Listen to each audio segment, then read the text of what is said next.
আমরা এমন একটা সমাজ চাই যে সমাজে সময় মতন বিচারটা হবে, সময় মতন বিচার। এখন আমি চলে গেলে আমার বিচার হবে, আপনি চলে গেলে আপনার বিচার হবে, এমনই যদি বিচারের সিস্টেম হয়ে দাঁড়ায় তাহলে সেইগুলো তো আসলে আর সুবিচার হলো না, ইনসাফ হলো না। ইনসাফ বলে আমরা যা বুঝি, আমাদের কতগুলো স্বপ্ন সাদা কালো, কতগুলো স্বপ্ন খুবই রঙিন, কতগুলো স্বপ্ন আমার মনে হয় খুবই সাজানো, কতগুলো স্বপ্ন আবার খুবই বিক্ষিপ্ত। আমার একটা আহ্বান থাকবে যে এখন যেহেতু আমরা কথা বলতে পারছি, আমরা যত সমালোচনা করার দরকার করি আমরা কনস্ট্রাকটিভ থাকি, ফোকাসটা যেন আমাদের নষ্ট না হয়ে যায়। এই ফোকাসটা নষ্ট হয়ে গেলে, এবং ফোকাসটা জানি আমরা ঠিক মতন ডিফাইন করতে পারি যে আসলে আমরা কি চাই, কে সেটা কতটা গুরুত্বপূর্ণ, তার থেকে জরুরি হলো কে এবং কি পদ্ধতিতে, এই পদ্ধতিটা যেন আমরা ঠিক করে ফেলতে পারি। আমরা স্বপ্নের কিছু বাস্তবায়ন শুরু হয়নি এটা আমি বলছি না। এই ঘরে এই দেশে এখন খাদিজা মুক্ত, আজকে রেজাউল সাহেব নাম ধরে ধরে কথা বললেন, প্রীতমকে জিজ্ঞাসাবাদে কি বলেছে এই কথাটাও বললেন, কিন্তু এখানে আয়নাঘর এখন হয়তো ইনশাল্লাহ আর কোনদিন আর আমাদের দেশে দেখতে হবে না। আমরা গুমের কনভেনশনে স্বাক্ষর করেছি, মানে অনুস্বাক্ষর করেছি, এগুলো তো স্বপ্ন বাস্তবায়নের প্রক্রিয়া। খুব দ্রুততার সাথে হয়তো আমরা চাই, খুব দ্রুততার সাথে হয়তো হচ্ছে না, পদ্ধতি নিয়ে অনেকের হয়তো আপত্তি আছে। আমরা সবগুলো কথা যেন বলি, সবগুলো কথা শোনা হয়, সবগুলো কথা পড়া হয়, সবগুলো কথা বিবেচনায় নেওয়া হয়। যেমন কোথাও একটা কাউকে নিয়োগ দেওয়া হলে সাথে সাথে অনেককে নিয়োগ দেওয়া হলে বলা হচ্ছে না ও ভালো না, সেটা কিন্তু বিবেচনায় নিয়ে বদলানো হচ্ছে।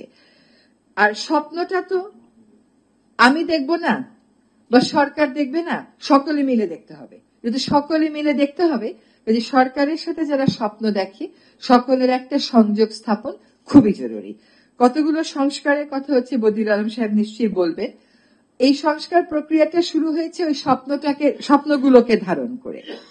এখন সংস্কারের প্রস্তাবনা আসা মাত্রই সংস্কার হয়ে যাবে এটা মনে করার কোনো কারণ নেই। তারপরে আমরা কি করব, কি করতে হবে, কেমন করে রাজনৈতিক ঐক্যমত গড়তে হবে, এগুলো অনেক বড় পরিসরের কাজ আমাদেরকে করতে হবে, সকলকে মিলেই করতে হবে। আর যদি আমি আমার কয়েকদিনের অভিজ্ঞতার কথা বলি বা আপনাদের থেকে যা শুনলাম, আমার নিজের কাজ করার অভিজ্ঞতা থেকে বলেছি, আমার মনে হয় কি স্বপ্নের যেভাবে করে রাষ্ট্রটা শাসিত হয়েছে, কখনো কখনো শোষিত হয়েছে দীর্ঘ সময় ধরে, তাতে রাজরাজরাদের এক ধরনের স্বপ্ন থাকে। সেই রাজরাজরাদের স্বপ্নটা হচ্ছে ক্ষমতাটা আমি কেমন করে ধরে রাখবো। আর সাধারণ মানুষের এক ধরনের স্বপ্ন থাকে, সেই স্বপ্নটা হচ্ছে যে আমাকে একটা জবাব নিতে হবে, আমার অধিকারটা আমি সংরক্ষিত করব।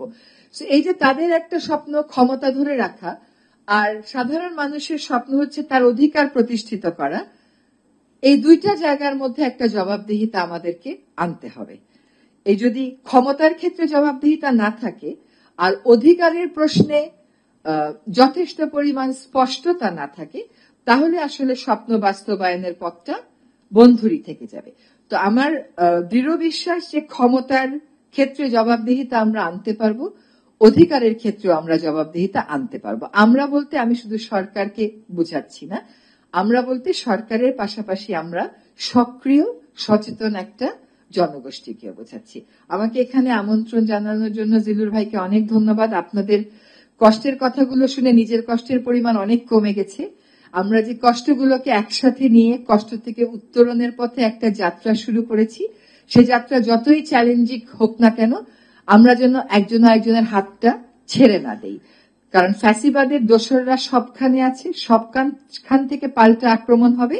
আমরা যেন একসাথে পথ চলার যে প্রক্রিয়াটা সেটাকে সুদৃঢ় করতে পারি,